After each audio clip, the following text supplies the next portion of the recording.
कथाएं बहुत हो गई, ज्ञान बहुत बांटा जा रहा है। ये कथाओं और ज्ञान के बाद भी जब आप अपनी आंखें खोलते हैं तो आपको बन टोल प्लाज़ा के ऊपर 10 सेकंड वाली जो national highway authority of India की गाइडलाइन है, उसकी हकीकत क्या है, वो किस हद तक सच है, वो आपको इस कंजेशन से पता चलना चाहिए।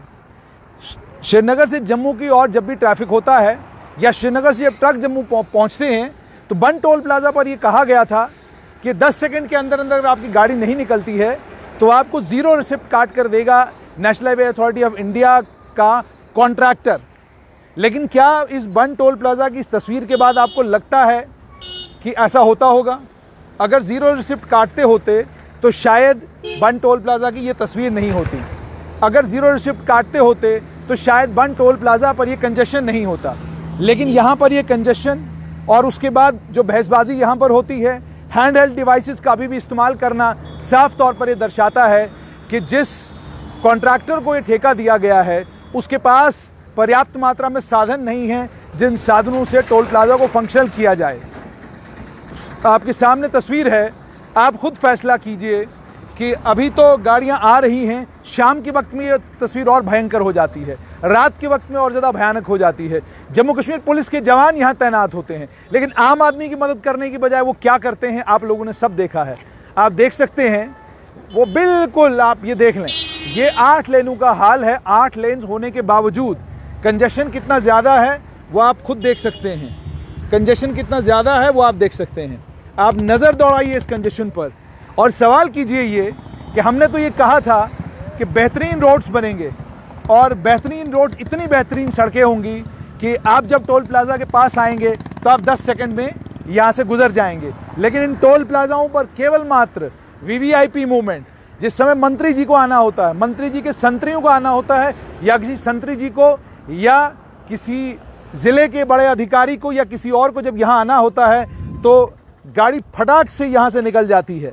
यानी वो लोग जो टोल पे करते हैं और जिनको लेकर यूनियन रोड एंड ट्रांसपोर्ट मंत्री श्रीमान नितिन गडकरी जी फोकटखोर कहते हैं, ये फोकटखोर सिलसिला, वो फोकटखोर लोग, मैं नहीं कह रहा, ये उन्होंने कहा है, ठीक है। वो जब टोल प्लाज़ा पर आते हैं, सुविधाएं मांगते हैं, सुविधाओं के नाम पर क्या होता है वो आप देख सकते हैं। और ये तो जाने वाला ट्रैफिक है जो रुका हुआ है, आने वाला भी रुका हुआ है, उस तरफ से जो ट्रैफिक आ रहा है वो भी रुका हुआ है। सवाल ये है कि अगर बन टोल प्लाज़ा पर यही तस्वीर आम लोगों को देखनी है, अगर बन टोल प्लाज़ा पर ये परेशानियां आम लोगों को झेलनी हैं तो झेलनी क्यों हैं? हम बन टोल प्लाज़ा से गुजरते हैं, पैसा देते हैं national highway authority of India को, और पैसा देते हैं अच्छी सड़क बनाने के लिए। पैसा देते हैं हम इसलिए ताकि हमको इस टोल नाके से क्रॉस करने में 10 सेकंड लगें, लेकिन हकीकत क्या है वो आपके सामने है। सवाल यहाँ पर ये है कि क्या national highway authority of India के कर्मचारी इसका समाधान निकालेंगे? क्या केंद्रीय मंत्री जो कहते हैं ये फोकटखोरी वाला सिलसिला मैंने बंद करना है, बताएंगे कि ये टोल प्लाज़ा कब और किस दिन आम आदमी के लिए भी यहाँ पर 10 सेकंड के अंदर अंदर उसकी गाड़ी निकलेगी? जैसे ख़ास लोग जिनको कहा गया है कि आपको इस टोल प्लाज़ा से जब गुजरना है तो कोई टोल नहीं देना है, जब वो ख़ास लोग इस टोल प्लाज़ा से गुजरते हैं तो उनके लिए 10 सेकंड में ये टोल क्रॉस हो जाता है। लेकिन आम आदमी के लिए टोल क्रॉस करना एक बड़ी झंझट और एक बड़ा मुसीबत का काम है। सोचिए कोई बीमार है, सोचिए किसी को हॉस्पिटल पहुंचाना है तो कैसे पहुंचाएंगे? ये तस्वीरें साफ तौर पर दर्शाती हैं कि केवल मात्र नाम बदला है, व्यवस्था वही की वही है।